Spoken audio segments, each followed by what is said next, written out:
sa maghabong pagtatrabaho. Pero wala kang pagkain sa bahay.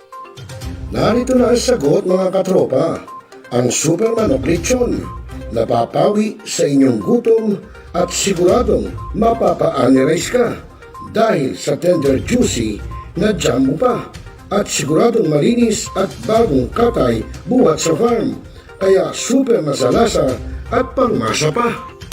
Ano pa hinihintay niyo mga katropa? Takbo na sa Super Manok Panteño Siniluan at bumili na. Baka maabusan ka, katropa.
kaibigan natin si Sir Rosel Lopez. Sir Rosel, kumusta ka dyan? Guys, like and follow si Sir Rosel. Siya ho ang ating admin at saka owner-operator ng ating napakagandang online news TV, Millennial Online TV News and Updates. Ito ay nagpo-promote guys ng mga positivity sa buhay, mga updates natin sa mga local news at saka syempre mga promotion tungkol how to live a life better. Okay? Guys, like and follow si Sir Rosel. Sir Rosel, ingat palagi. Bye-bye. Woo! Responsable ka ng gun owner? At mahaba ba ang iyong pasensya? At hindi ba intin ang iyong ulo? Alam mo rin ba ang batas hinggil sa pag-iingat ng baril o firearms?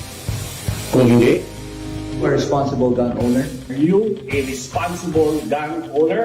Are you a responsible gun owner? Are you a responsible gun owner? Are you a responsible gun owner? Are you a responsible gun owner? The PNP Civil Security Group would like to advise all firearms holders to renew their license to own and possess firearms and firearms registration within 6 months before its expiry date.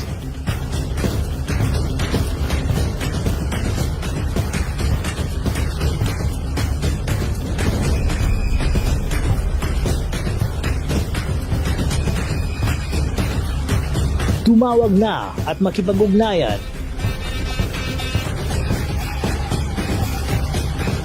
Be a responsible gun owner. One Gun Pilipinas ang sagot mga katropa at kagangers. Dahil ituturo sa inyo ng One Gun Pilipinas o OGP ang lahat ng legal na paraan at proseso upang ikaw ay maging isang responsableng gun owners.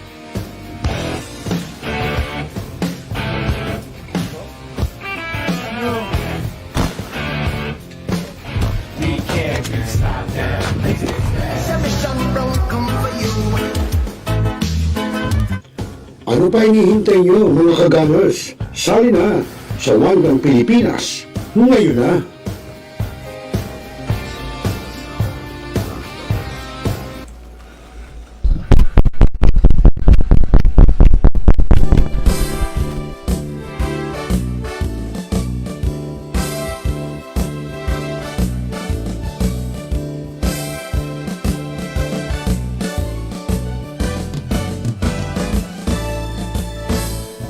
God-loving men for country's sake, offer strength and mind and energy. We dedicate fraternal love, service for the good of all humanity. We're eagles, the Philippine Eagles, lasting peace, our noble mission. We're eagles, spread to all people, pillars of the nation. For brotherhood we work and serve, peace, equality, and unity. Immense with zeal of human care, we will share our lives to all humanity. We're eagles, the Philippine Eagles, lasting peace, our noble mission. We're eagles, spread to all people, pillars of the nation. For brotherhood we work and serve, peace, equality, and unity. Impressed with zeal of human care, we will share our lives to keep our liberty.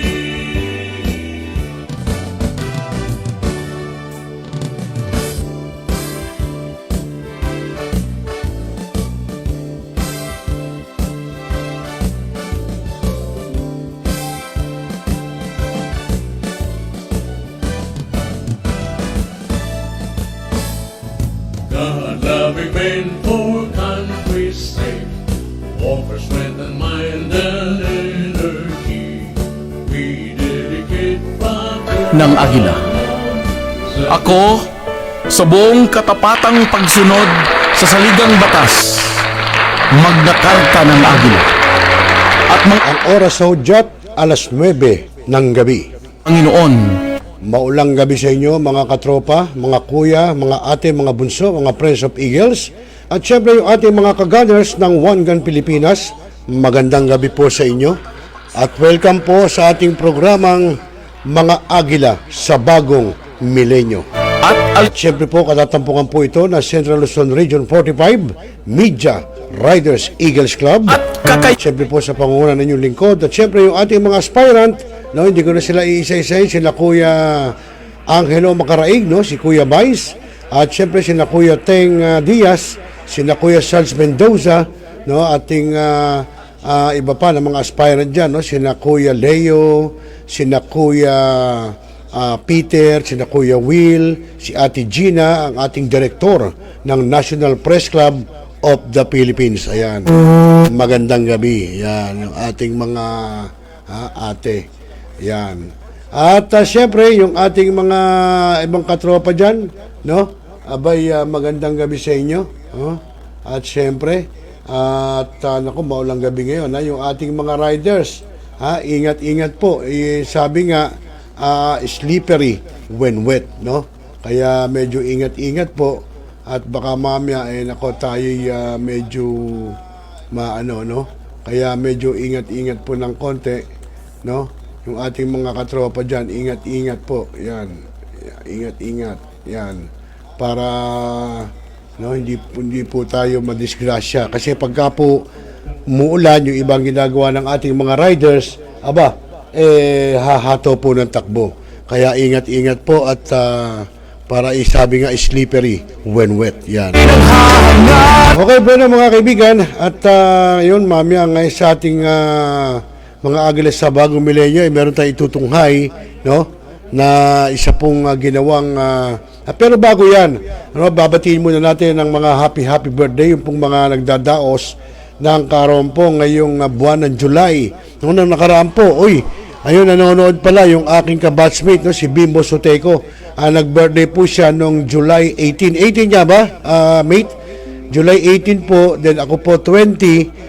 At yun, kasabay ko mother ko. At siguro may mga nagbe-birthday din ng 21, no? Basta happy birthday po, no? Ito pong ating katropang si Bimbo Soteco, itong ating kabatchmate ay dyan po sa Land Transportation Office sa may Caloocan office po, no? Caloocan Licensing Office, no? At nag-birthday nga po noong July 18. Tama ba, mate? July 18. At ako po ay 20 at saka si Mudra. Ayun, oo, magkasunod kami. Kaya pala to si batchmate ko, magandang lalaki rin dahil July pala. Hindi naman sa sinasabi namin na yung mga pinanganak ng July ay magagandang lalaki. Nataon lang siguro na magagandang lalaki, no? Tama ba yan, mate? Sinasabi ko? Ayan. Actually, salamat nga pala, mate. Alam nyo kasi, nung ako, siyempre, pagka nagbe-birthday tayo, na-expire do ang lisensya sa driving. Medyo yon, humingi tayo ng help dito kay mate natin, kay Bimbo Soteco. Hindi, babalikan ko siya dyan sa next week. Balikan kita doon, mate, na siguro baka mga Tuesday, papasok ka na siguro noon, no? Kasi naka-leave of absence siya. Kaya po ang nag-asikaso sa akin, yung kanyang katropa doon, si B-Boy. Hindi si Totoy Bibo, si B-Boy. At siyempre po yung babae, nakalimutan ko, si Kate yata, si Ma'am Kate. Yung magandang gabi sa inyo at maraming salamat sa pag-assist nyo sa akin. At nakuha ko na yung aking lisensya, take note, 10 years ang expiration, 2034. Ang tanong doon kung ako buhay pa. Dahil siyempre, ilang taon na tayo ngayon. Isipin mo, isipin mo, ilang taon na tayo ngayon, 10 years yung expired ng lisensya. Di ba? Di paano na? Wala natin. Sana abutin pa tayo noon. Kasi nasa senior na tayo na sigurado. Di ba? Di ba, mate? Tama ba? Hindi watol ng aking mate. Ito matikas pa. Malakas pa, matikas pa. Tayo, hindi. Pero si mate Bimbo, may matikas pa. Mukha kang makakadali pa to ng alam mo na. Joke lang yun. Okay mga kaibigan, alas 9:05 ng gabi, Philippine Standard Time, at maulang gabi pa rin sa inyong lahat. At tulad ng sinabi natin sa inyo, may itutukoy tayo. Yung ginagawa pong house hearing, no, sa House of Representatives, kumbaga, ito po yung nangyaring sinasabing sinalvage, no, pinatay ng mga miyembro ng PNP na dyan po sa may area ng San Juan at tapos tumalon yata ng Rizal. Alamin natin yan. At pinangunahan po ng chairman ng Committee on Public Safety na si Representative Dan Fernandez. Maya-maya po yan. Yan, sabi ni batchmate ko, tama raw. Oo, hindi.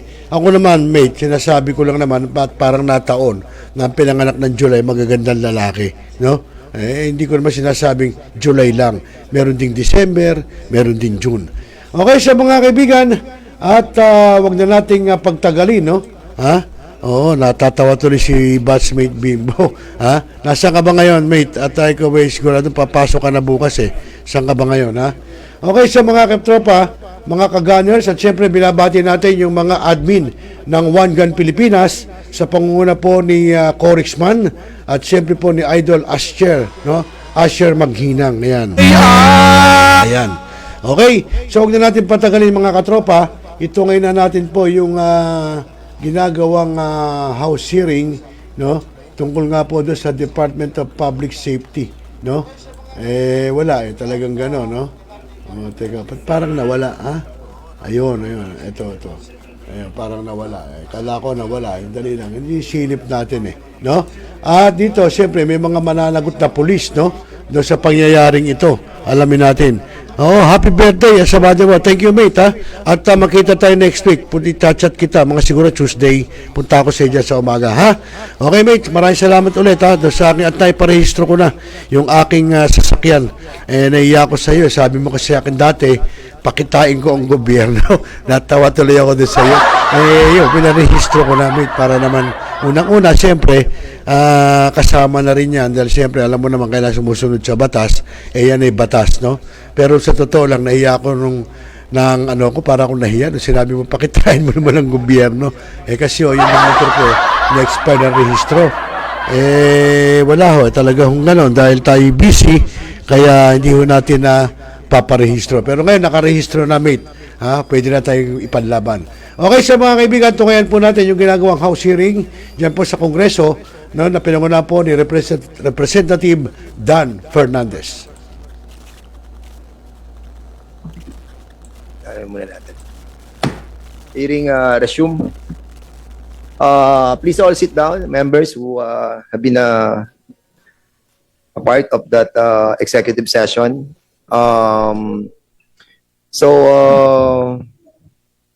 Since we got the new information about the incident that happened sa San Juan, we will be asking the Provincial Director Malinaw and also Regional Director Lucas to look into the new information that was given by the four personalities. The five personalities, namely Sergeant Jefferson Trinidad, Corporal La Rosa, Sergeant Carandang, Carpio, Patrolman Carpio, and Corporal De Chavez.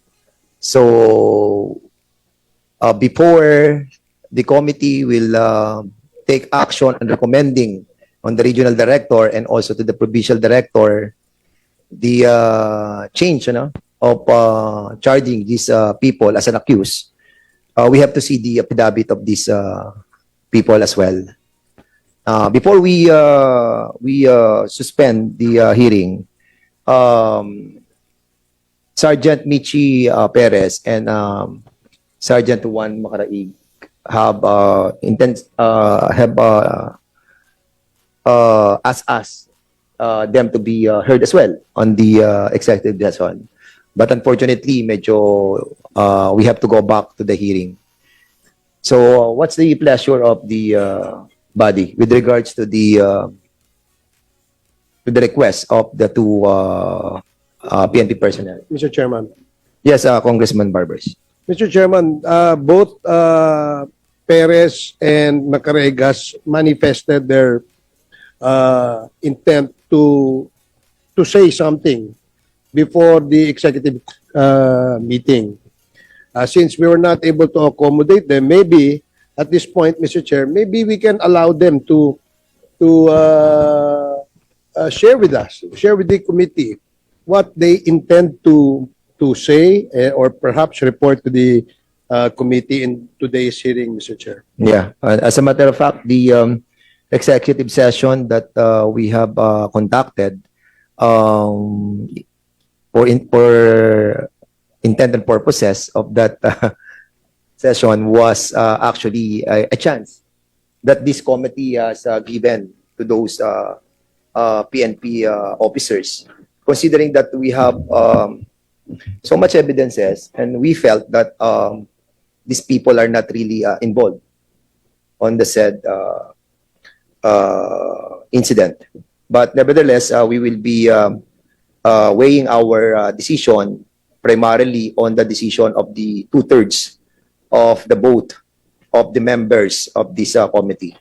While we are in the discussion of the issue regarding Sergeant Michel Perez and Sergeant Juan Macaraig, so we will be giving you a chance to speak on this hearing. So siguro si Sergeant Macaraig muna, being the leader of the operation, you want to say something. So I think this will not entail the security of the nation. So yes, so kanina naman kasi it's not really an executive session, it's more of a of trying to give these young police officials that nararamdaman namin na kawawa din naman eh. Kasi like for example, a while ago we were discussing yung Southern Police District where we conducted also the yung mga kasamahan natin mga PNP that have changed their affidavits. Naging suspension na lang sila and we're not dismissed from the structure of the organization. So siguro Sergeant Macaraig, you have the floor.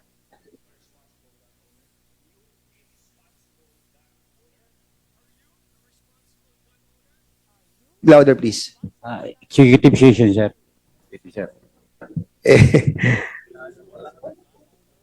Kasi nga yung kasi inabot na tayo ng almost 1 hour and we have still one more issue to tackle and we are only allowed to stay here until 3:30.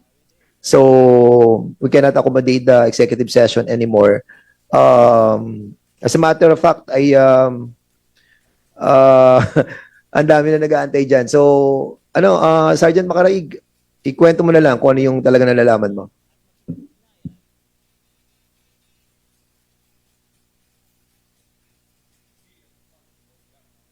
Sa executive session na po sana po, Your Honor. Chairman? Yes, Congressman Paduano. Anyway, Chairman has ruled that executive session with regards to Macaraig and Perez is not anymore doable out of this time. Ganun lang po. Kasi we have new stories coming from the fore. So, eto, immediate lang po. Do you want to have Perez and Macaraig? Do you want to state your story? And with that story, do you want to execute a different affidavit or a new affidavit?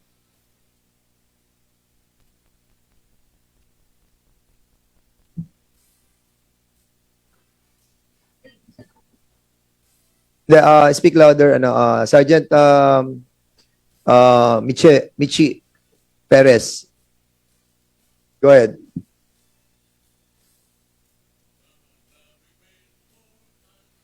Your Honor, mag-affidavit po ako ng bago. So mag-affidavit ka ng bagong magsasabi ka ng panibagong affidavit. And why? Anong mali sa ginawa ninyo? Anong mali sa ginawa ninyo, Michi? Sir, dun sa lapses, sir, namin sa operation. Ano yung mga lapses? Sa statement, pre-ops, coordination, sir. So in other words, yung pag bigay mo ng pera at yung nakuha mong basura, hindi totoo yun. Kumbaga, pag dalbas mo, nabaril mo na agad yung tao. Sir, pwedeng sa affidavit ko na lang, sir. Hindi, tinatanong lang naman kita. Yes or no yun? Kasi you're trying to get our concurrence doon sa affidavit na babaguhin mo So basically, you have to answer us back. Is it part nung tinatanong namin that hindi nangyari yung pagbili mo ng droga? Yes or no lang yun. Yes, sir. So hindi totoo yun. Yes. And even yung by baril si Brian, hindi totoo. Wala yung 38 di ba? Yes, sir. Okay, yes. And even the car. Oo. So even the car, yung meron talagang red na car. Meron po, sir. Maroon, di ba? Meron na rin. Okay. So in other words, okay. Executive session pa rin ang hinihingi mo, Sergeant Makaraig. Are you going to stick with the executive session or are you going to tell us something? Affidavit na lang po, Your Honor. Affidavit na lang. And why, if I may ask? Meron ba diyang ibang masasabi ka na madadamay ng mga mas mataas sa'yo? Meron bang ganun? Wala naman po siguro, Your Honor. O wala? Siguro? Ha? Wala naman po, Your Honor. Hindi ka sigurado? Ano, Sergeant Makaraig? Yes, sir. So meron din pulang sasakyan? Yes, sir. At walang nangyaring buy-bust? Yes or no? Walang nangyaring buy-bust?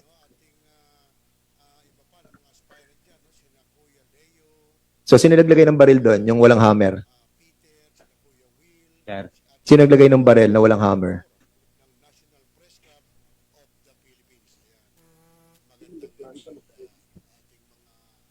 Sino naglagay ng baril doon sa bridge kasama yung shabu? Ikaw o si Michi? Si Michi. Okay, so members, with this new revelation, we would like to thank the efforts of the members and of course the cooperation of our PNP, the provincial director, regional director, and also the members of the police station. It saddened us lang, nakakalungkot lang that we have to reach this far. But of course,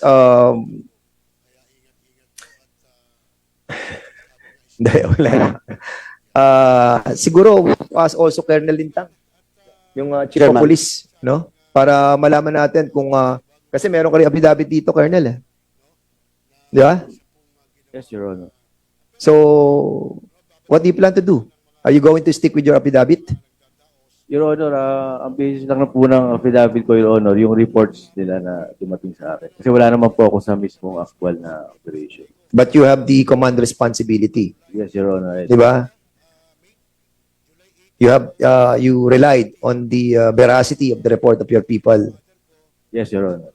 Sige, Congressman Paduano. Thank you, Chairman. Last na lang, Chairman. Just to remind the four, no? Yung apat, kanina, during executive session, that it is on record. But of course, under our rules, we should have at least 2/3 of votes. No? Then we will see your supplemental affidavit. If indeed, pwedeng committee mag-recommend sa inyo. No? But still, yung story nyo kanina, ayun na rin ang buo na story ni Chairman Acop at saka ni Chairman Dan Fernandez. Kaya we hope, and we'll see the affidavit, no, na execute nyo, and that includes Maraig and Perez, just in case. Now, PD, yun po, yung ano mo, yung IAS mo, will not anymore comply your IAS to submit that initial findings. Tapusin nyo na muna based on the affidavit Yes, ng apat o anim sila. Yes, sir. Kasi sa actual, anim na naman talaga eh. But still, you have to submit the confidential agent. No? Yes, sir. Yes, sir. Kasi pwedeng dagdag yan eh. Yes, sir. Yes, No? sir. Yung magiging statement ng confidential affidavit. Of course, kay Colonel, of course, your affidavit is based kamo on the report. That's given to you. Yes, Your Honor. O it follows that if the affidavit of the 6 PNP personnel magbabago din yung affidavit mo. Ganun po ba? Yes, sir. Kung ano po yung kakalabasan ng mga statement nila na gagawin. Hindi. Ikaw yung official eh. Dapat based din sa appreciation mo nung pangyari. Wala kasi ako sa actual... Hindi nga, wala ka nga. Pero, do you think pwede mo gamiting excuse to us? You're a colonel. Di ba? Ang sinasabi ko lang, na may bagong affidavit sila i-execute, then you will also have a new affidavit. Ganon. Yes, Your Honor. Not based on the affidavit of those 6. As per your knowledge, personal knowledge mo, di ba? Dapat? Tama, PD? Tama? Yes, Your PD? Honor. Hindi, ano yan? Happy lang. Oh, city director na. Sabi Dati. CD. Okay, thank you, Chairman. Okay. Okay. So before we end, we have... sige, go ahead, Congressman Tebes. Tanong ko lang kay Makaraig sa kay Perez. Mag-i-execute kayo ngayon ng bagong affidavit, di ba? Tama. Kinig ka, Makaraig. Di ba sabi nyo mag-i-execute kayo ng bagong affidavit? Yes, sir. Dahil meron kayong ginawa ng una. At narinig ko rin sa sinabi ni Colonel na yung bagong affidavit ninyo na-execute, yun na naman ang susundan ng bago niyang affidavit na gagawin. Ang tanong, tulad ng sinasabi ko kanina, tinatanong ko kanina din masagot. From the beginning, Sir Chair, yung mga ginawa nilang affidavit ay puro kasinunggalingan. Dahil mag-execute sila ng panibagong affidavit. Ibig sabihin, meron sa kanilang direktor na nagsabi na yung affidavit na ginawa natin nung una ay ito ang gagawin nyo. Ngayon, dahil natataranta na kayo, yung mga direktor nyo kung sino rito, dahil sa pelikula may direktor, may script, babaguhin nyo na. At kanya-kanya kayong gagawa ng sarili nyo na yun ang tama. Kaya ang tatanungin ko ngayon sa inyo, sino ba kahit hindi niyo na sabihin ko sino yung pangalan. Meron ba rito sa harap na ito ang nag-direct sa inyo na ito ang gawin yung affidavit nung una? Dahil nga ang sabi nyo, babaguhin nyo na ngayon ang inyong affidavit. Yun lang sa dalawa. O Perez o Makaraig. Wala po, Your Honor. Wala, bakit ka magbabago ng affidavit kung wala nagsabi sa iyo? Ibig sabihin, from the beginning, mali na yung gagawin sa iyo. Kahit magbago ka ng affidavit kung wala nagsabi sa iyo, ibig sabihin, palpak pa rin o mali pa rin yung gagawin mo dahil nagsisunod ng umpisa. Ikaw, Perez, meron ba sa'yo nagsabi rito? Wala po, sir. O bakit ka magbabago? Kung sa umpisa pa lang, sabi mo, yung ginawa nyo affidavit sarili nyong puso, sarili nyong pag-iisip, dahil may mga isip naman kayo, kaya hindi kayo naging pulis, kaya nga napaging pulis kayo, puwasa kayo sa Euro. Ibig sabihin, yung ginawa nyo affidavit nung una, ayun ang nakita nyo nga aktual na nangyari. Ngayon, ang tanong dyan, gagawa kayo ng panibagong affidavit, ibig sabihin, dahil nakikita nyo ngayon, naisip-isip nyo, na mali yung inyong mga ginawang affidavit nung una. Ang tanong kayo, ulit-ulitin ko sa inyo, sino ang nagturo sa inyo rito sa harapan na ito nung unang affidavit na ginawa ninyo? Dahil itong apat na kausap natin, hindi ko na sasabihin kung anong sinabi, na meron nga rito nilagay, hindi naman pala kasama. O ngayon, ang tanong dyan is, sino ba ang nag-orchestrate niyan na ito, sabihin natin na ito ang gawin natin para iisa lang ang ating affidavit o salaysay na gagawin during sa investigasyon nito. Meron yan. Hindi pa pwedeng wala eh. Kasi kung wala sa inyong nagsabi man lang na kahit isa, sigurado yung pa rin ang paninindigan nyo. Ba't kayo magbabago? Yun lang po, Mr. Chair. Sabi nila, wala. Pero Yeah. nalaman ko meron. Okay, thank you so much, Congressman Ter. Siguro, we need to rush na, no? Talagang meron pa pong isa nag-aantay na grupo. But before we end, kasi we have invited yung si Mario Pasha Adan, without prejudice to the case that was being filed by the PNP kay Sergeant Michi Perez, we have invited this, no? Para mabigyan sila ng pagkakataon because they have watched our committee hearing and allegedly, according to them, they were also victim of Sergeant Michi Perez. I want to give them a chance. And we are not saying that ito ang talaga nangyari, but of course, it's for us to validate as well and also the PNP. Siguro, Chair, yes, Congressman Akop. Yes, sir. before we go to another issue, Go ahead. Colonel Fronda, ito bang complaint affidavit na sinabit mo rito? Ito yung affidavit complaint ninyo sa administrative at criminal case? Sa criminal case lang, sir. Oo, madidismiss yung kaso. Wala namang katotohanan tong nilagay nyo sa affidavit di ba? Yes, sir. Kasi nag-base po kami doon sa naunang ibinigay na statement po ni... What do you intend to do about it? Madidismiss yung criminal complaint dito. Kasi yung inyong mga nilagay dito na hindi mag-ugma yung oras from what actually happened. Now, you have listened to the answers to the questions of the members of this committee. Ano ang masasabi mo? Would your affidavit complaint hold water? Sir, since di katatapos lamang po ng executive session, sir, at ayon po sa pag-uusap po kanina, yung mga ebidensya po na-gather na kung saan naman po ay talagang yun ang pinatutunguhan ng totoong nangyari, yun, sir, ang susundin po natin para po tumibay yung kaso laban po dito sa tunay na akusado. Yeah. Kasi,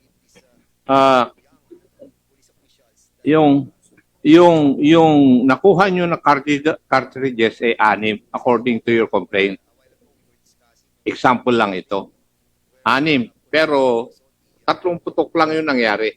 Saan nanggaling yung 3 cartridges? Sir, if I may, sir, pwede pong sumagot, sir, nito yung mismo pong nag-conduct, sir, ng investigation which is personnel po ng San Juan MPS. Doon po sa area mismo. Ikaw ang pumirma dito sa affidavit iho Kasama nga, binabasa ko nga kaya nga sabi ko, paano itong Yes, sir. data nilagay mo rito? Based yan, sir. Pinirmahan mo ito. Based yan, sir, doon sa statement, sir, na nauna na... Ikaw ang sinabit po. nag-imbestiga. Dapat alam mo kung ano ang mga basis dito Ikaw naman iho. Ikaw ang investigador. Pipirma-pirma ka ng hindi mo alam? Baka pipirma ka ng death sentence mo.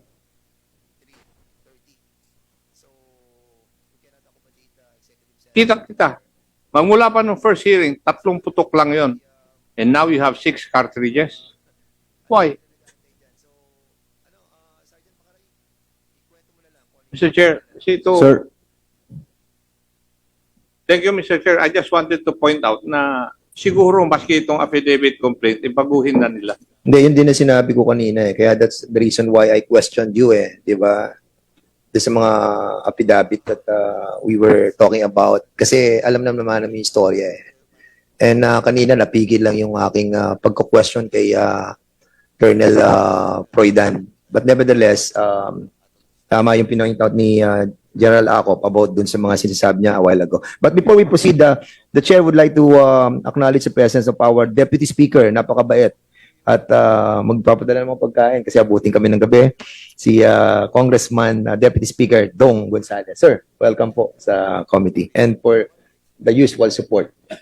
And siguro pagbigyan na muna natin si Maria Pasha Adan, no? Andiyan ka ba, Mario? Mario, can you kindly state your name, your position, or sino ka at ano nangyari, please? Magandang hapon po sa inyo lahat. Ako po si Ginoong Mario Adan, taga San Juan, Batangas. Ito pong sasabihin ko sa inyo, isa din yung pangyayari, na basta na lang ang pinatay, yung aking pamangkin na sa akin lumaki. Ito ho, ay wala naman nung kadahilan kung bakit ho binaril na lamang. May concerned citizen ho ako, ito ay nangyayari ho sa Barangay Pulyok, San Isidro, Quezon. Taong 2016, August 25. Halos 8 taon na ho. Nanahimik ako dahil sa wala akong kakayang magdemanda at kulang ho kami sa financial. Ito po ay sinasabi sa akin ng concerned citizen na tumawag at saka ito pong kasama niya na magkakasamotor ay si Minchi Perez pa rin ho ang bumaril. Na para ho bang namamarilaan ng manok. Kaya ho ako lumutang dahil sa pangyayaring ho yung nabalita ko dito kay Brian. Saan nyo napanood nyo yung hearing natin? Kaya kayo sa YouTube ba? Na communicate sa amin. Apa. And accordingly, ano nyo yung napatay? Pamangkin ninyo? Pamangkin ko po. Saan pinatay? Uli lang lubos na po siya sa akin po lumaki. Saan pinatay? Sa Barangay Pulyok po, San Isidro, Quezon. Paano binaril? Ay, ayon ho dito sa kasama ni si Arnold Ladisabal, magkakasira sa motor, dumayo ng inom sa pinsan niya. Can we, dumaan po sa basketball court. Nung umalis sila, sinundan na po sila ng sasakyan. can we allow yung Arnold na sinasabi niyo? Andiyan ba? Ito po. Sige, Arnold, can you kindly tell us your name, tapos ano yung nangyari? Magandang hapon po sa inyo lahat. Ako po si Arnold Lardizabal. Kami po dalawang magpinsan, dadayo po ng inom sa aking kamag-anak. Ngayon po, bigla po may kuman sa aming sasakyan. Halos magkatapat, bigla po pumutok. Natumba po yung aking pinsan. Ako po naman po sumagak sa saging. Pagka kuha ko po sa motor, bangon ko po, kita ko po si Minche Perez ang bumaril. Sakay po sa van. Paano mo nakita si Michi? Kilala mo ba? Taga saan ka ba? Taga San Juan, Batangas po. San Juan, Batangas. Anong barangay? Lipahan. Lipahan. Ah, doon din, sa area. Doon po nangyari po sa... Kailan nangyari to? August 25 po, 2016. Is this Michi yung sinasabi mo kanina na 2016, merong na-encounter ka din ganito? Is this the one? No, sir. So, iba pa to? Pang ilan to? Sir, kung may maano, sir, sa document, sir. Kasi wala, sir, na i-file sa akin eh. Kung sakali, sir, makikipag-cooperate naman ako, sir. Yes, as a matter of fact, wala pang na-file. Yes, sir, makikipag-cooperate And according to ako. them, talagang hindi sila nakapag-file. Well, kung meron po kayong meron naman kayong direct witness siguro you can file, the reason why we allow you, para at least ma-ventilate din yung mga frustration ninyo. But of course, hindi naman namin sinasabi na nangyari talaga yan. The proper authorities will validate the existence of the truthfulness ng mga sinasabi niyo po rito. And we don't want to be accused that we are not fair. That's the reason why we allow you to speak. And basically, aminado naman si Michi na eto na, yung nangyaring bypass, hindi talaga bypass. Yun ang masakit. Binaril si Brian. Tapos ito, meron din ganyan na barilan. Mabigat, pero we have to follow the law. And I think the good congressman from Antipolo would like to say something. Kayo po ba handa pa rin mag-file ng demanda? Kasi pwede pa naman kayong mag-file ng demanda basta't may mga witnesses at saka ebidensya ninyo dahil ang prescriptive period ng murder is 20 years. So, Ay, pwede magpapal pa kayo po kami mag-file po. ng kaso. Magpapal po kami ng kaso para lang sa magkaroon ng katarungan ng pagkamatay ng aking pamangkin. Bago ko po napalaki, taon, Eh, babarilan na lang po ng ganun yan.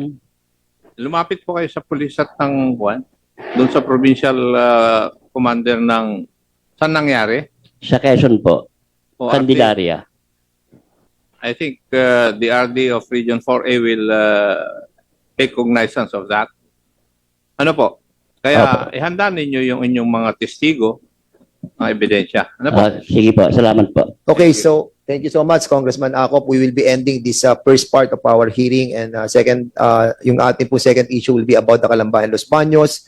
To those members of the PNP personnel of San Juan Municipal Station, we will be expecting David that you have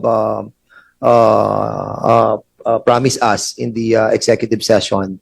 Para na sa ganon, we will be recommending to PD and to RD. RD and PD, thank you so much. Alam namin yung pressure, and at the same time yung problems that been encountered by you in this issue, but still yung resolve nyo ay napakita nyo po sa kongresong ito, and we have to congratulate you on that. But hindi pa po tapos ang trabaho. We have to finish this issue, no, with finality on the next hearing. Hopefully that you will be able to submit to this Congress or to this committee the new or amended affidavit that will be filed by the members of the group that operate on that fateful day. So, to all, maraming po salamat, and to all the witnesses, the family, we grieve on the loss of your family member, but justice will be served.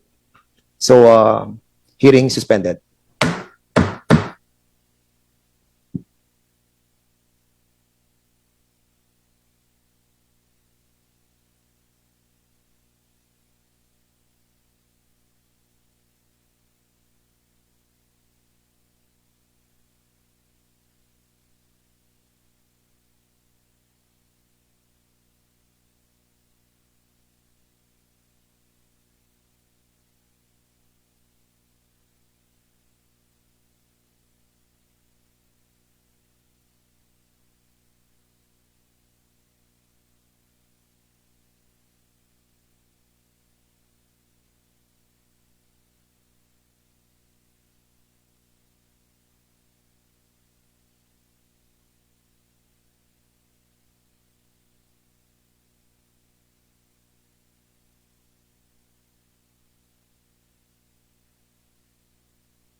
So, we have invited yung ating mga members ng ating pong this issue pertains to the bypass operation, again, in the city of Calamba and Los Baños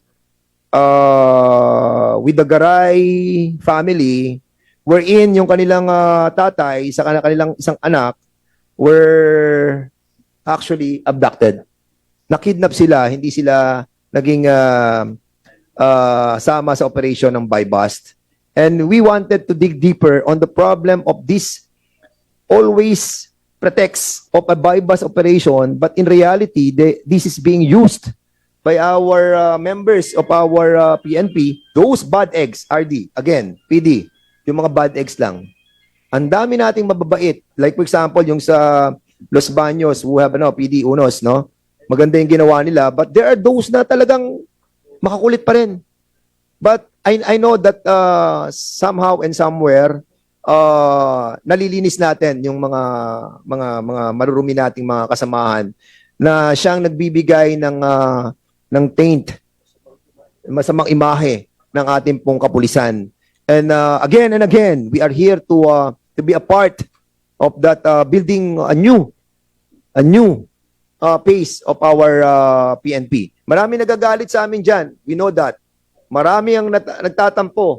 We all knew that. But of course, we are doing our job para malinis po natin yung mga masasama nating mga kasama sa police. Okay, so andito po yung ating po mga Garay members. The story of this issue is about the abduction of Mr. Garay and the son-in-law, which is the husband of Karen Garay. Siguro, nag-ano na ba kayo? Nag-oath? Hindi pa, no? So, Comsec, can you kindly take their oath? Please stand po and raise your right hand. Pati po si Mr. Magbanwa. Do you swear to tell the truth, the whole truth, and nothing but the truth in this inquiry? Yes, I do. Thank you po. Please take your seat. Okay, thank you so much. So, Goro, si Mr. Magbanwa naman, ito yung sa Los Baños. Basically kasi, yung involved na mga police that nag-kidnap sa Calamba, ayun din yung nag-kidnap doon sa Los Baños. And what we wanted is to find out yung truthfulness of this. Sige, mga Garay, sino magsasalita sa inyo, ha? Ay, RD muna. Okay, RD, go ahead, please. Thank you very much, sir.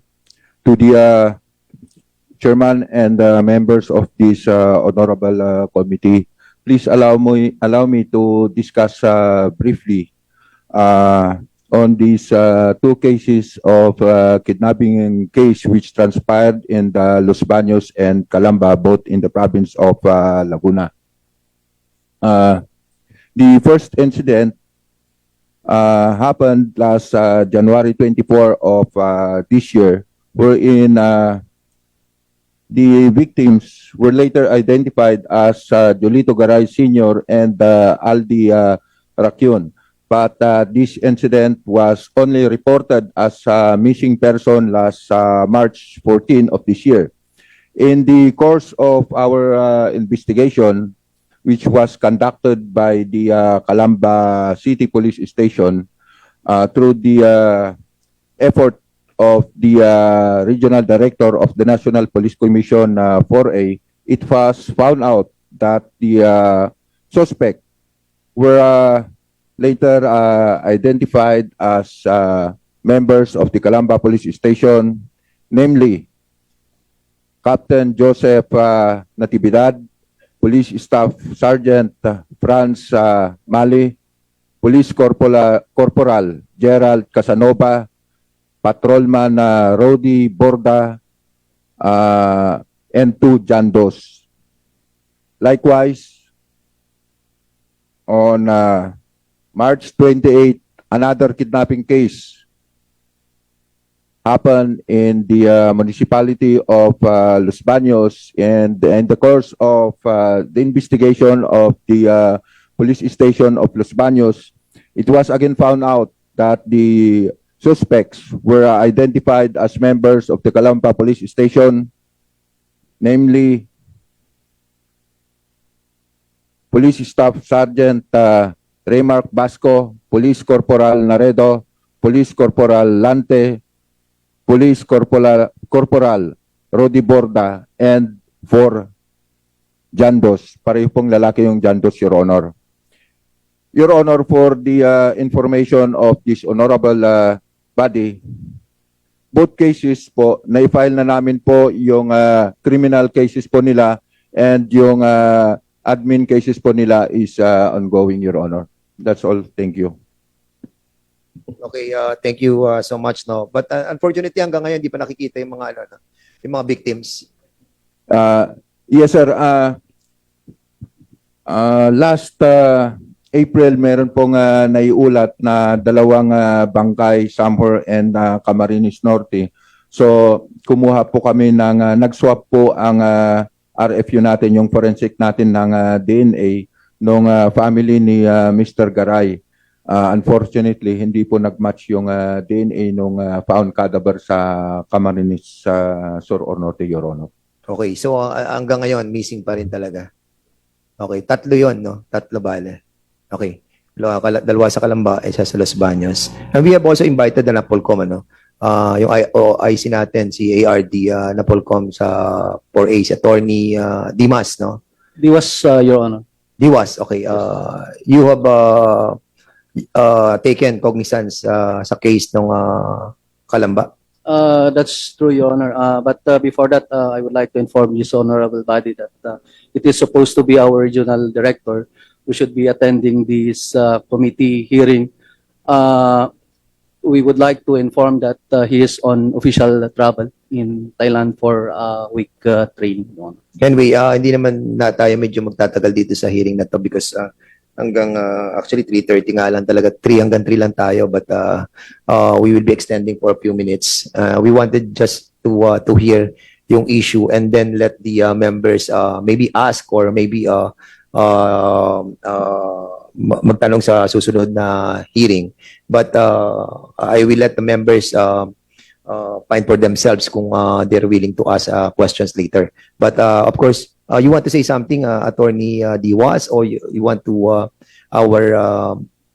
yung mga family ng victims to say something first? We would want to hear the witnesses. Okay, first, sige. Siguro from the Garay family, no? Kayo yung mga nawala ng tatay saka kapatid, son-in-law pala, no? Asawa ni Karen, no? So who wanted to speak?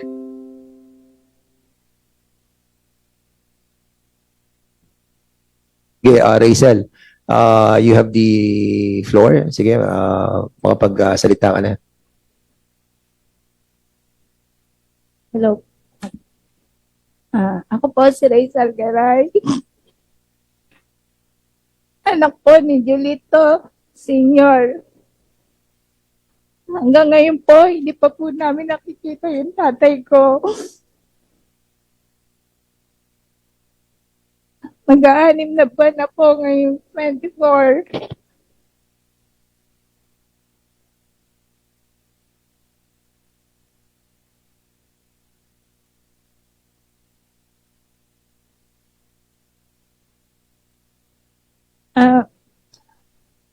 Yung January 24 po, nag-umpisa pong nawala yung tatay ko. 9:30 p.m. po. May pumunta po sa amin ng mga civilian.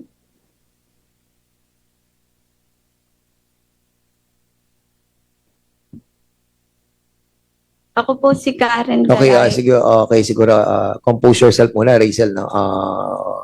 We sympathize, no? But we will be allowing your sister na si Karen to speak, no? Para at least we can proceed. Sige, Karen Garay, you are recognized. Ako po si Karen Garay, daughter of Julito Garay Senior and live-in partner ni Aldi Padulin Naracyon po, na until now, hindi pa po namin sila nakikita. January 24 po, 9:30, may dalawang tao po na pumunta dun sa lugar po namin, sa area po namin na naka-face mask po, then nakasuot ng helmet. The rest na po, sumunod na po mga civilian po na open na po yung mukha nila. Kaya po, totally natandaan po namin sila kung sino po sila. Tapos, ayun po, bigla po silang pumasok sa bahay ng father ko. Then, nagsisigaw po ako para tawagin po yung ate ko. Tapos, nung paglabas po ng ate ko po, nagsisigaw po din siya na nag-aano po siya kung may warrant pa po. Sabi po nung mga polis, bypass daw po, bypass. Then po, nung nakikipaglaban po kami sa kanila, nakikipag-ano po kami, bigla na lang din po nila kami sinaktan, sinampiga po, tapos po, yung masaselang katawan ko po, as in, kinapkapan po nila ako. Kahit buhat ko po yung anak ko, sinaktan po nila ako noon.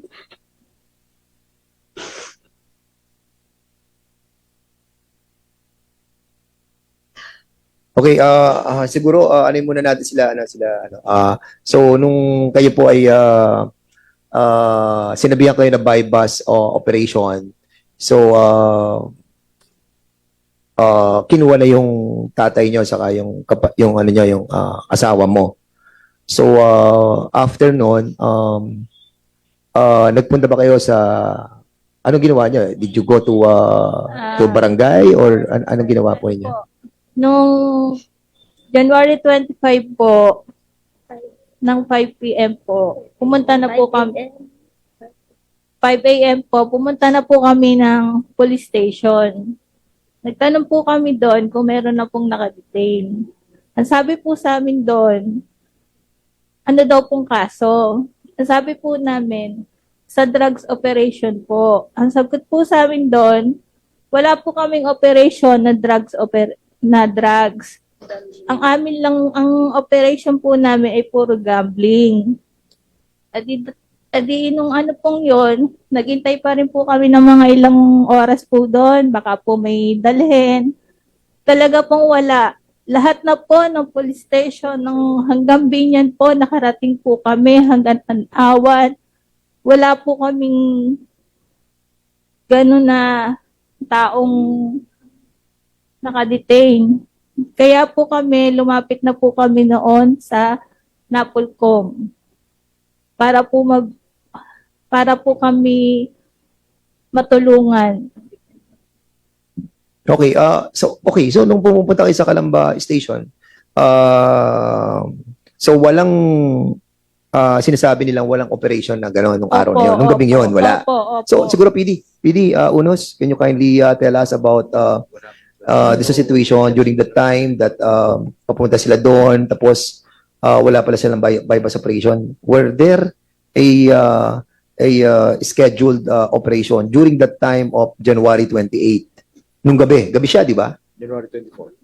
24 po. January 24, 2024. Yes, Mr. Chair, Your Sige, Honors. go ahead. Yes, when the report reached my office, I immediately created the special investigating team of the provincial office level to assist the city on the ongoing investigation. And aside from that, I also activated the Provincial Committee on Missing and Found Person in order to recover these missing persons, with the effort to recover the missing persons. And during the course of our investigation, we found out that there was no drug operation. There was no drug operation, and based on the certificate issued by the PDEA, wala din talagang pre-ops na nangyari intended for that date na drug operation, sir. So walang operation? Both incidents, there were no drug operations, sir. Okay, so doon sa Los Baños sa Calamba, walang operation? Yes, Your Honor. And during that time, pumupunta ka sa Calamba, did you file a complaint or what happened during the time? Nagbabaka sakali po kami, napabalik-balik po kami sa police station po ng Calamba. And then? And then po, gusto po namin kasi pong masigurado kung nandun po talaga sila. Yung tatay mo, saka yung saka brother-in-law? Yung ano ko po, bayaw ko po. Saka siguro po, nakaano po kami doon, naka-isang buwan. Isang buwang? Pabalik-balik po. Oh. What happened? Did they entertain you or did they assist you? Or? Kasi po, gusto po talaga po namin na malaman na kung nakakulong po yung tatay ko. Kasi po, lahat na po, pinuntahan na po namin talaga. Hanggang sa Purinarya po, nakarating na po kami. Oh, sige, yung hepe, andyan ba yung hepe natin? Yung hepe natin ng Calamba City? So what did you do nung time that nandun sila, pabalik-balik sila sa Calamba? What did you do? Good afternoon, Mr. Chair. Yes, please state your name. Lieutenant Colonel Milan Imartres, sir, the former Chief of Police of Calamba City. Okay. Sir, the report of missing persons, sir, in the person of Mr. Julito Garay Sr. and Mr. Racion came to my attention only when we were summoned by the Regional Director Napolcom, sir, on February 21, sir, 2024. Doon nyo lang nalaman? Yes, sir. Kailan yun? March? February 21, sir. February 21, nangyari yung crime, January 28. 24. So, January 24. Okay. So, sino ang hindi nag-take ng action sa Calamba? Because according to the... ano po, sir, nakailang pabalik-balik po kami doon. Nagtatanong po kami kung pwede po namin makausap yung pinaka-happy po nila. Lagi po sinasabi po sa amin doon, wala po si Hepe, busy po. O Hepe, busy ka daw. Ayun po yung busy ka ba, Hepe? sinasabi po ng mga kapulisan niya. Sinong kapulisan nakausap mo doon? Marami na po. Anyway, kung hindi nyo nakausap, saan kayo nagpunta? Sa Napolcom na po. Napolcom. Napolcom, can you kindly tell us what happened sa sa issue nila nang pumunta sila sa inyo? Yes, Your Honor. On February, I think 19, 2024, they came to the office and they shared to us their predicament with respect to the search that they were conducting insofar as their missing relatives are concerned. So immediately, our Director ONG De Luna, seek the assistance of the Chief of Police of Calamba, and there was and we had the meeting during that time to inform the Chief of Police of Calamba with respect to the predicament of the witnesses, Your Honor. Paano na-identify yung mga pulis ng Calamba that those are the people that initiated yung crime? Paano nalaman kayo? Or paano nyo na-identify ba nila? Or paano nangyari? Nagpa-police lineup po. Sino nagpa-police lineup? Si RD po, si RD. Si RD Lucas. Opo. Okay, so nung nagpa-line up si RD Lucas na RD, sige, correction go po. ahead. RD Napolcom po. RD Napolcom ang nagpa-line up. Okay, si RD Napolcom nagpa-line up kayo?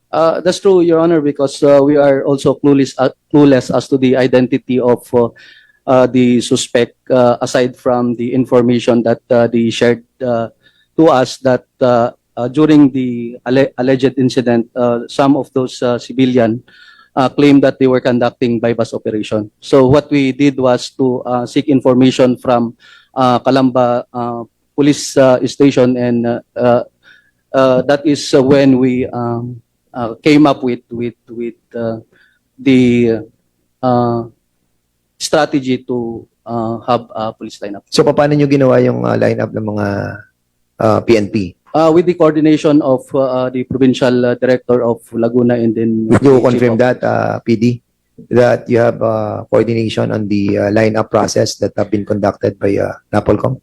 Yes, Mr. Chair, we were called by our regional director, Napolcom, and we witnessed the conduct of the lineup against this PNP person. At doon na-identify yung mga tao?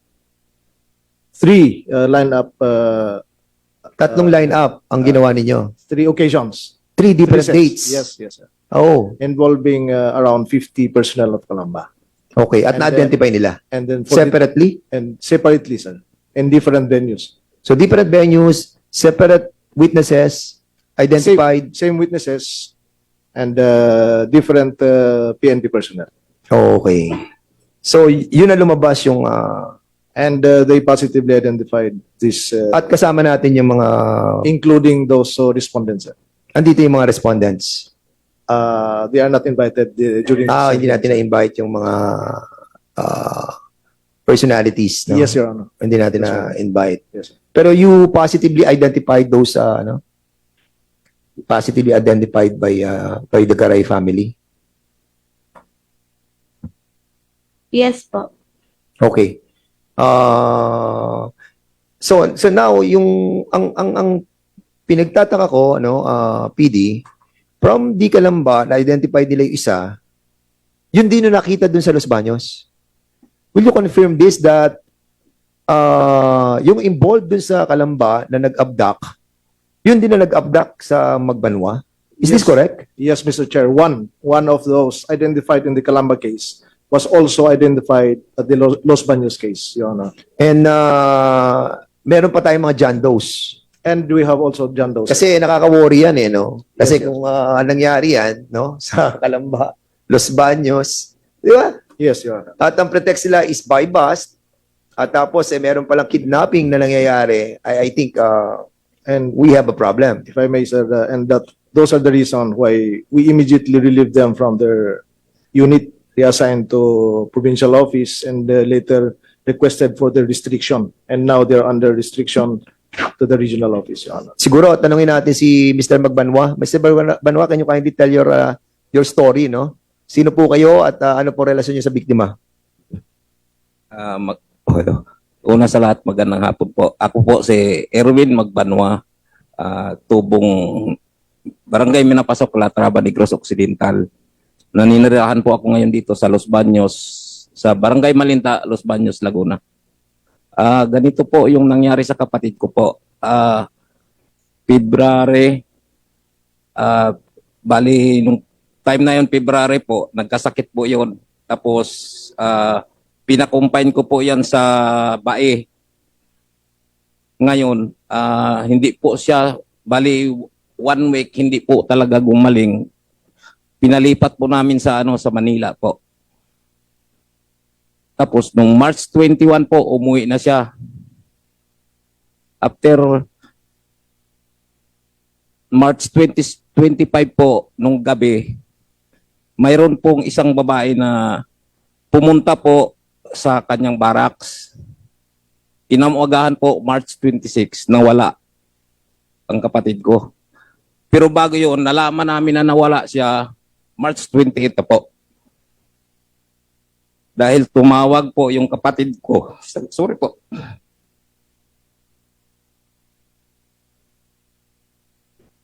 Nagaling po sa Negros na may nag-text sa kanya na ate, kaano-ano mo si Randy Magbanwa. Ang sabi po, kapatid ko po yon. Sabi ate, may sasabihin kami sa inyo. Yung kapatid nyo po, kinuha po ng mga armadong lalaki na nakasibilyan. Tapos po, nung March 28, tumawag sa akin yung kapatid kong babae. Sabi sa akin, Kuya, kumusta ba si Randy? Sabi ko, bakit? Sabi niya, baka pwede puntahan mo sa trabaho. Kasi sabi ko nga, bakit nga, anong nangyari? Sabi sa akin, kasi kuya, dinukot daw yung kapatid natin. Kaya nung time na yon, mga 1 o'clock ng hapon po, galing po akong Kalamba na bumabiyahe po ako ng jeep. Umuwi po ako ng Los Baños. Ang una ko pong pinuntahan po, yung amo niya po. At doon po ako nagtanong kung anong nangyari. Ang sabi niya sa akin, Erwin, yung kapatid mo, 2 araw na, hindi nakauwi. Tapos nung time na yun na nalaman ko, dumiritso ako sa barangay Lalakay. Nagtanong po ako doon kung mayroon bang na-blatter na nawala dyan na tao. Ang sagot nila, wala naman daw po. Hanggang sa pumunta po ako sa Los Baños Police Station, nagtanong din po ako kung mayroon nahuli na tao na ang pangalan ay Randy. Ayun nga po, wala din po kasi ang sagot din po sa Los Baños, wala naman pong operasyon ng ganon. Kaya ang ginawa ko po, bumalik ako dun sa amo niya. Sabi ko, boss, ano ba talagang nangyari? Ayun nga po, naikwento sa akin, sabi niya, Erwin, si Randy, nung 25 ng gabi, may dumating na babae na ang sabi, girlfriend daw dyan, taga Kalamba. Tapos nung umaga, umuwi yata nung babae, kinaumagahan, lumabas yung kapatid ko, bumili ng ulam po. Pagdating doon po, mga 1:30, nakita po namin sa CCTV doon sa Los Baños na doon po siya nakatambay sa kanto ng likod. Ngayon, habang nagtitext niya, nung paglingon niya, pumihit siya papasok doon sa may likod po. Tapos yun na po ang huli namin pagkita sa kanya. Kasi wala na pong CCTV na banda ron sa kabila. Sino nag-provide ng CCTV doon?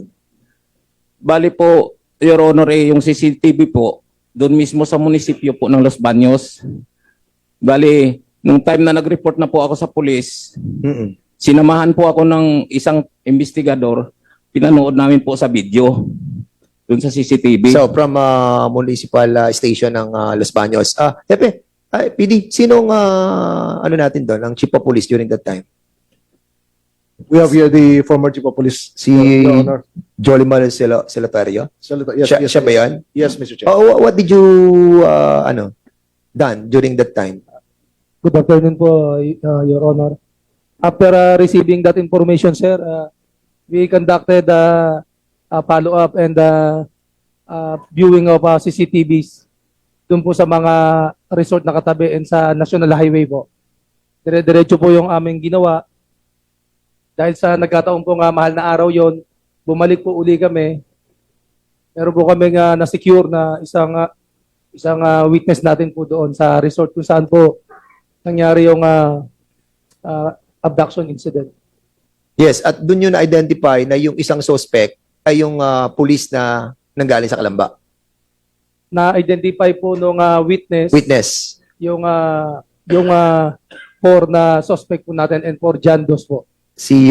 At kasama doon sa Kalamba yung si Burda na-identify din nila yung si Burda. Yes po, Your Honor. Thank you for that, no? And we would like to commend you, no, ang Los Baños, no, for having come out with the fastest expeditious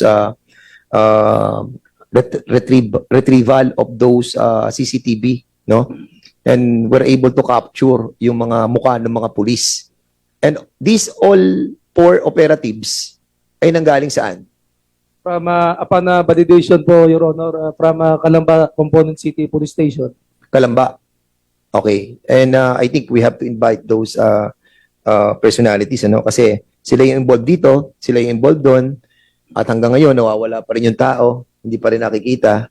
And the aggrieved na mga kasamahan natin, mga kababayan dito, especially dito sa Calamba and Los Baños, ay we need to somehow dig deeper, no? And what is the intention of those policemen? Unfortunately, wala sila dito. PD. Yes, sir. They are not around since they are not invited during this first. Hindi pala na-invite sila. Are they under the custody of the region? Yes, Your Honor, they are under the restrictive custody of PRO Poroy. So for how many months already?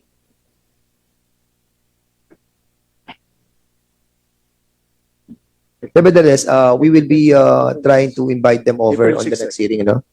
Para at least matanong natin sila. Sige, Congressman Paduano, please. PD at saka RD, the same police officers in 2 cases, doon sa Los Baños sa Laguna. No, Your Honor, Kalamba ba dun na? sa involved sa Los Baños in Calamba, isang police lang po pareho, Your Honor. But itong mga police na ito are all assigned in the component city of Calamba. So lahat sila sa Kalamba. Pero ang isang pangyayari sa Los Baños. Yes. Yes, Your Honor. Ano, in your initial findings, ba't magkalay ba't ganun yung involvement nila? Ano ba itong assignment previously assignment ng mga police na to? They are previously assigned, Your Honor, with the intelligence operatives of Calamba City Police Station. Sir. Intelligence operative, hindi yung sa DEO. I believe they are also part of the DEO, Your Honor. So part ng DEO. Yes. And the motive of these 2 incidents? We have not yet established the motive, although on the case of the Garay, we're able to find out that Mr. Garay was previously charged with Section 5 and was released on probation, Your Honor. Release and provision. Pero that is from 2019. So automatic na sa watchlist pa rin.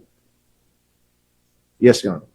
Etong case nung yung taga-amin, kabawayan ko pala ito taga Negros. Based on our investigation, we have not yet found no record. No record. Yes, Your Honor. Matagal na pa, sir, matagal na pa ba dito yung kapatid mo? Mga ilang taon na po? Gamit lang na. Since 1981 po. Since 1981? Opo. Kasi ang una po naming trabaho sa gasolinahan po, bali crew po sila ng gasolinahan, ako po mekaniko. So, ang pinaka-previous pinaka-latest na niya na trabaho? Bali po yung latest niya trabaho po, iisa pa rin yun po yung amo niya. Kaso lang, caretaker na po siya ng resort po, nung may-ari ng gasolinahan po mismo. So, caretaker? Opo. PD, Yes, Mr. Chair. Etong sa case nung yung Magbanwa ba to? Yeah, Magbanwa. Yes. Ano ba, wala kayong previous record of this Magbanwa involved in illegal activities? Based on our initial investigation, no record yet. Eh, yung ano, yung owner. Owner ng ano, ng property. We will verify that, Your Honor. Hindi, kasi hindi naman pwede na dudukutin tapos wala unless personal. Diba? Love triangle ba yan o ano? Or may utang, whatever. So we have to check dun sa background ng alleged victim at the same time yung company na pinagtrabahuan niya. Your Honor, I already talked with the owner of the resort. Days after the kidnapping incident, isa po siyang former government official. Medyo mataas din po ang katungkulan niya sa gobyerno dati, Your Honor. Yung owner. Can you state who's the owner of that property? That resort? Siguro naman, hindi naman, diba? If I may, Your Honor, babanggitin ko na lang po sa inyo mamaya, Your Honor. Mamaya. Pero, anong resort yun? As to the motive ng kidnapping, wala po kami doon. But still, without that motive, na-file pa rin namin po yung case, Your Honor. Pero we have to start with the motive, di ba? For the case to prosper. Kasi if we cannot establish the motive, madaling depensahan yun. Unless may direct knowledge yung witness. Based on the investigation, matibay po yung ebidensya natin, Okay. Your Honor. Pero anong pangalan ng resort na yun?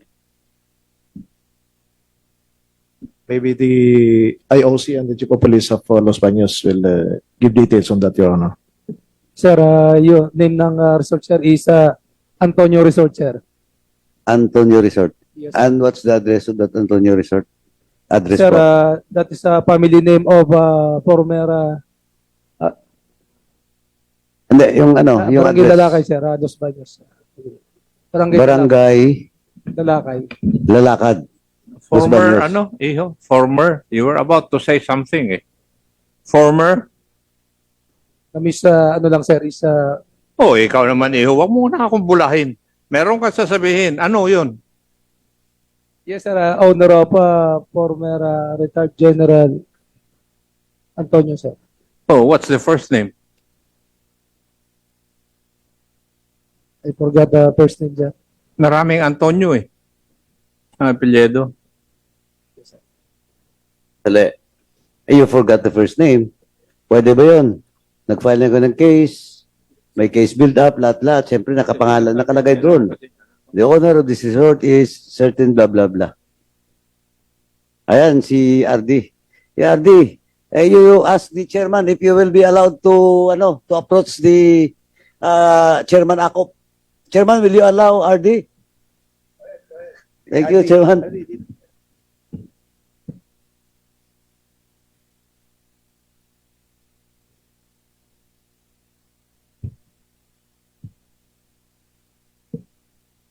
Okay, so Yes. Ang alam ko yan, ang tatay nila is Gerald O.Q. Antonio, Orlando Q. Antonio. Thank you, RD. He has two sons. Isa sa Navy, isa sa police. Bakit tayo mo sabihin? What's wrong with that? Sir, hindi ko po talaga tanda yung first name ni Sir Antonio, sir.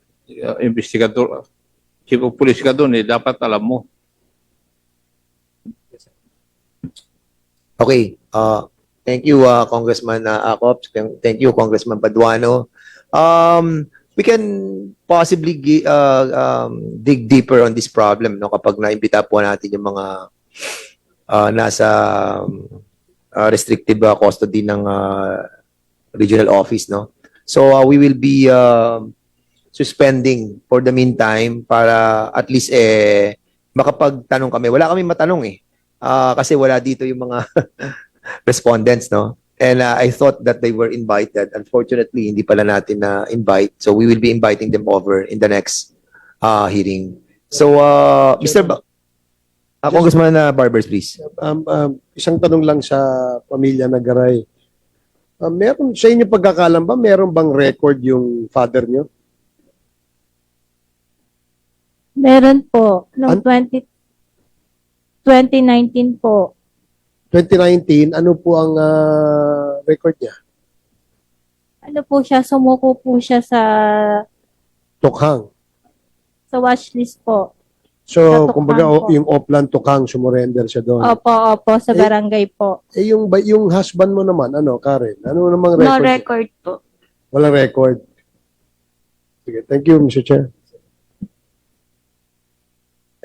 Yung yung Tiga Negros, Mr. Magbanwa, meron ka bang, sa pagkakaalam mo, meron bang record ang kapatid mo? Sa pagkakalam po ko po, Your Honor, wala po. Kasi nung time na nawala po siya, bali pumunta po yung pamangkin ko po at saka sinabihan ko na pakitanong dyan kung ano ba ang record ng tito nyo kasi bakit nawala. Marami na rin po siyang nilapitan yung pamangkin ko. Ang sabi naman po daw, malinis naman daw po ang record. Sa pulis kaya? Wala ba siyang record dyan sa pulis? Sa Calamba?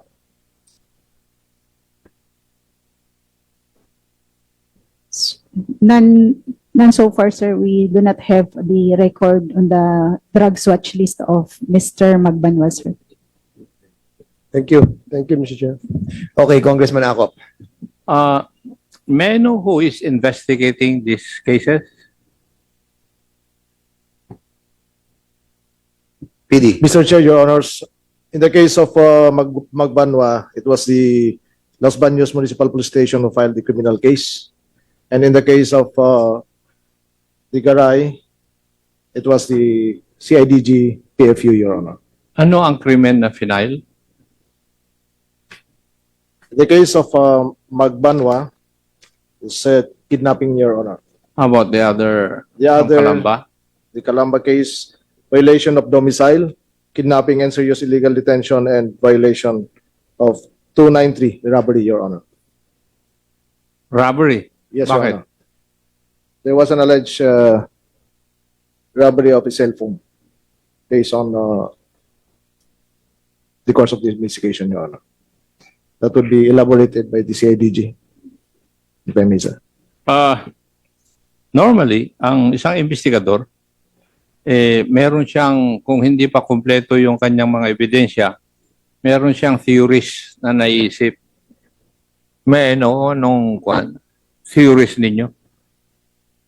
Kasi normally, if it's a drug bust operation, buhay yung tao eh. Except when, kagaya ng narinig nyo kanina, si Sergeant Perez, binaril niya kagad yung kwan.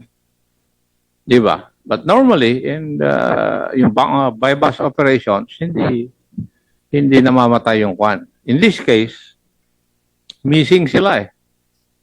So, that is precisely the reason why my seatmate, Chairman Padvano, is asking, ano sa tingin nyo ang motive? Bakit ganyan? Because nakikita namin kung sa drugs yan, hindi dapat nandyan yung tao.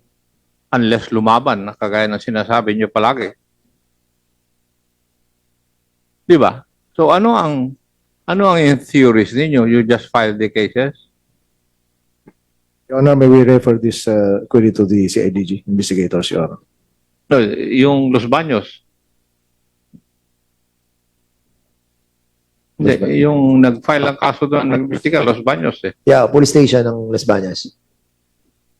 Your Honor, magandang hapon po. Ako po si Patrolman John Rainer M. Manaig, IOC po ng Magbanwa kay Sir. Naintindihan mo ba yung tanong ko? Yes, sir. Yes, sir. Sa isip mo kung bakit nawala yung sino? Yung Si Randy Magbanwa po, sir. yes, bakit siya nawala? Allegedly, walang record, wala lahat. So there must be another reason. Hindi nyo hinanap? Sir, nung nag-report po sa amin yung kapatid na si Tatay Erwin, nawawala nga daw po yung kapatid niya noong March 28. Tinanong ko po siya kung yung may girlfriend po yung kanyang kapatid. At kasi po nabanggit niya na may babae daw po na pumunta sa barracks before daw po nawala. Ang tinanong ko po, baka po yung babae is may iba pong boyfriend or baka nagtanan. Kasi po sir, nung time na yon, Holy Week po yun sir. Tinanong ko rin po, baka po umakit yun sa namanata sa Banahaw sir. Ang sagot naman po ni Sir Erwin is hindi raw po sir at yun daw po ay may medical condition sir. Na-identify nyo kung sino yung mga allegedly na nag-abduct sa kanya, di ba? Kaya kayo nakapag-file Yes, sir. ng kaso. Meron pong dalawang may picture sir na nakuha sa CCTV and then yung 4 Jandos na-identify naman po yung 4 sir na suspects. So, did you interrogate tong mga taon to? No sir, hindi po namin nakakausap yung mga suspects sir. Hindi nyo man lang kinunan ng statement? Basta't pinailan nyo na lang ng kaso? Para matapos kaagad yung trabaho ninyo? Yung witness sir, ang nakuha na namin yung statement sir.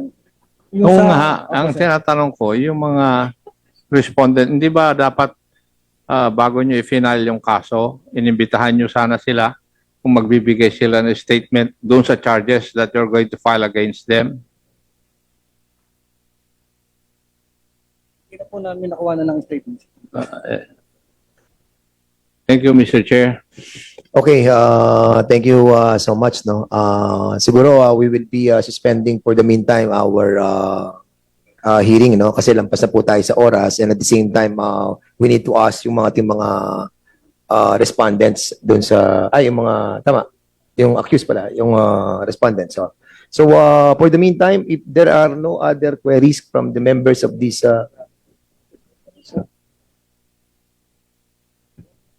we will be suspending for the meantime our hearing. So I need the motion for the suspension of the hearing. So there's a motion that we suspend our hearing, and there is a second motion. Hearing no objection, this hearing is now suspended. Maraming salamat po sa lahat, at sa susunod na lang po namin kayo muli imbitahan. Maraming salamat po.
Okay, so mga kaibigan, napakinggan natin yung ginawang pagdinig ng mababang kapulungan ng Kongreso o House of Representatives tungkol po doon sa di umano, no?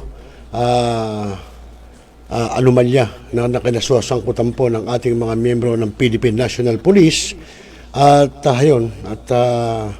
yan, at least naalalaman ng ating mga kababayan na talaga namang na ginagawa, no, ang ating gobyerno para sugpuin, ika nga yan, sabihin natin mga iskalawag, no, dyan sa hanay din po ng PNP. no? So at yun, with that, no, sana ay yung ating mga PNP naman, sana naman wag naman sana ganun ang gagawin, no, sa ating mga kababayan na talaga naman, no, na mukhang hindi na tama, no, wala na sa ano, dahil mga kababayan natin yan, mga Pilipino rin yan, di ba, para anuhan natin na gawan nyo ng gano'n na hindi maganda, kawawa po yung ating mga kababayan, yung mga pamilya nila, no?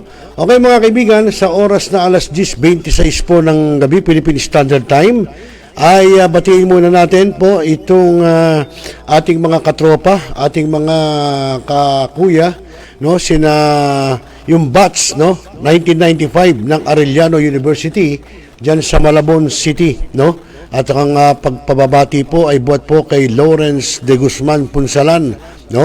At pinababati niya ay si Kagawad Naning John Cayetano ng Barangay Bayan-Bayanan, nanood po sa atin, ganyan din si Renato Arrieta. At sabi pa ni Lawrence, shout out daw kay John Daniel Domingo, na? Yan, si John Daniel Domingo ay pinasi-shout out ka ni Lawrence, no? Lawrence Punsalan. At siyempre, yung si Lawrence de Guzman Punsalan nanonood pa rin. Ayan, magandang gabi doon sa BATS 1995 ng Arellano University, dyan po sa lungsod ng Malabon. At siyempre, yung ating online na ranista na sobrang busy si Randelson Villados. Ayan. Okay, at wala na tayo nakakalimutan. At siguro mga kaibigan, siguro bukas ay sa ating Monday edition ng Tropa ay may tutungay tayo sa inyo naman na iba namang mga topic na kahit paano kapupulutan natin ng aral at nalalaman natin ang nangyayari sa ating kapaligiran at sa ating gobyerno.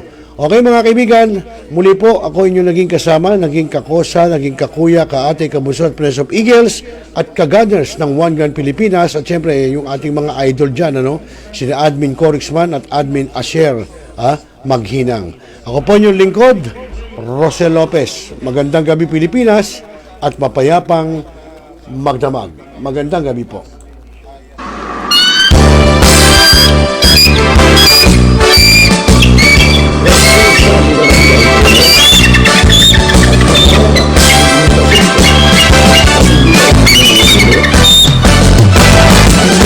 Batas, hinggil sa pag-iingat ng baril o firearms. Kung hindi, a responsible gun owner? Are you a responsible gun owner? Are you a responsible gun owner? Are you a responsible gun owner? Are you a responsible gun owner? Are you a responsible gun owner? The PNP Civil Security Group would like to advise all firearms holders to renew their license to own and possess firearms and firearms registration within 6 months before its expiry date.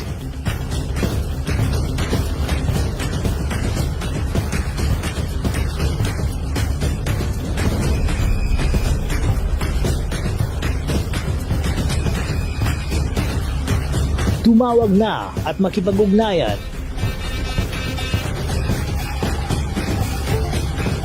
Be a responsible gun owner. One Gun Pilipinas ang sagot mga katropa at kagangers.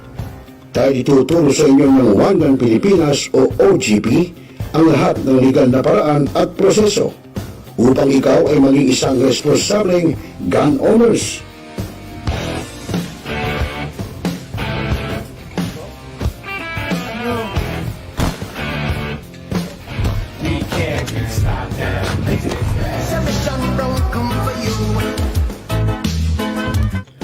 Ano pa hinihintay nyo mga ka-gunners? Sali na sa One Gun Pilipinas ngayon na!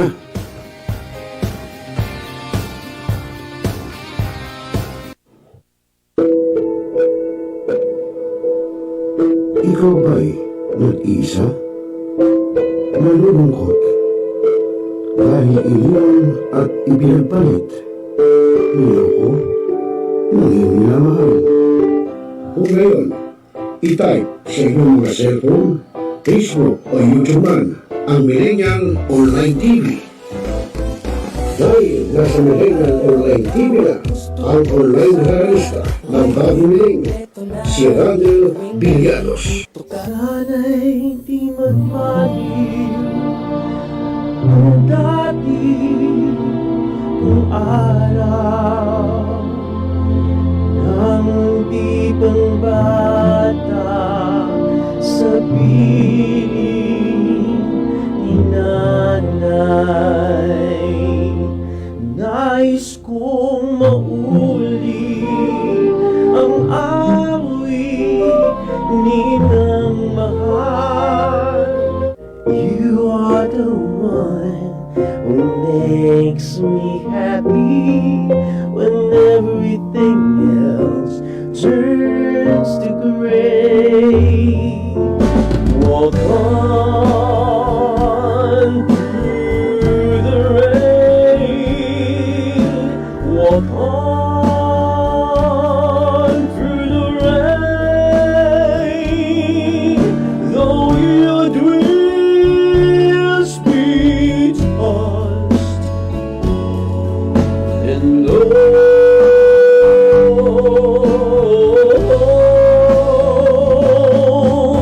walk on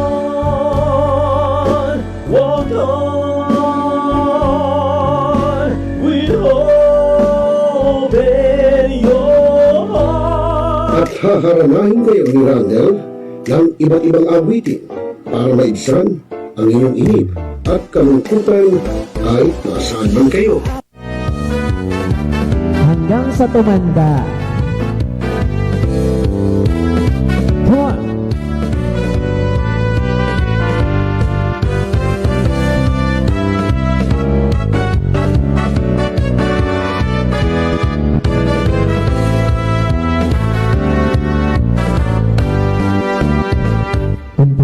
Matanda na, sana'y di tayo magbago.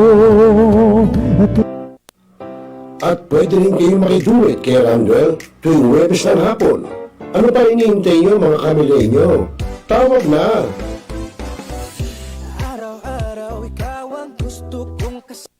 Hanap mo ba ay Unwind Ventures? Tara nang mamangha sa mga tanawin.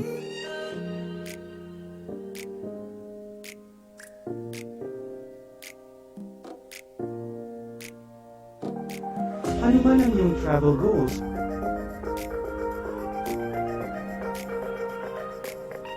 Dadalhin namin kayo.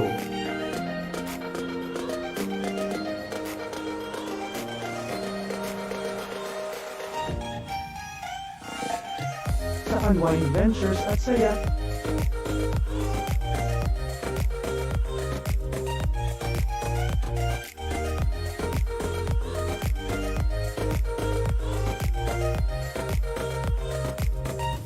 Dito lang sa Wow Biyahe.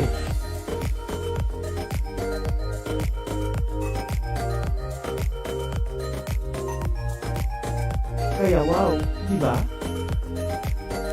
Abangan dito lang sa Millennial Online TV. Barangay, pangunahing unit ng pamahalang lokal kung saan dito pinag-uusapan ang bawat sigalot ng mga residente ng bawat barangay. Dito rin pinag-uusapan ng mga piling halal na opisyal na barangay ang mga proyekto para sa kanilang barangay. Kumustahin natin ang panunungkulan ni Kapitan dito sa Dama Barangay sa Millennial Online TV worldwide, ang katropa ng bawat barangay. Ating tinatapos ang ating pagpupulong. Maraming salamat po sa inyong pagdalo at tapos na po ang ating session. Enjoy na po tayo. Now, we are talakayin. Biggest destruction of dangerous drugs worth 1. Rebisahin, opinyon, malawakin, aksyonan. Kasama si Rosel Lopez, ang inyong katropa sa pagbabalita. Dito lang sa Millennial Online TV. Tutok na mga katropa! Shoutout dyan sa kaibigan natin si Sir Rosel Lopez. Sir Rosel, kumusta ka dyan? Guys, like and follow si Sir Rosel. Siya ho ang ating admin at saka owner-operator ng ating napakagandang online news TV, Millennial Online TV News and Updates. Ito ay nagpo-promote guys sa mga positivity sa buhay, mga updates natin sa mga local news at saka syempre mga promotion tungkol how to live a life better. Okay? Guys, like and follow si Sir Rosel. Sir Rosel, ingat palagi. Bye-bye!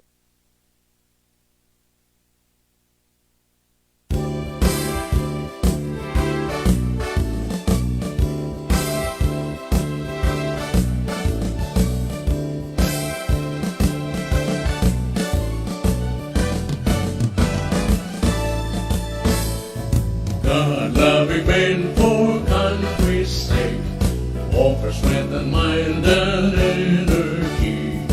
We dedicate fraternal love, service for the good of all humanity. We're eagles, the Philippine Eagles, lasting peace, our noble mission. We're eagles, spread to all people, pillars of a nation. For brotherhood we work and serve, peace, equality, and unity. In this with zeal of human care, we will share our lives to all humanity. We're eagles, the Philippine Eagles, lasting peace, our noble mission. We're eagles, spread to all people, pillars of the nation. For brotherhood we work and serve, peace, equality, and unity. Impressed with zeal of human care, we will share our lives to keep our liberty.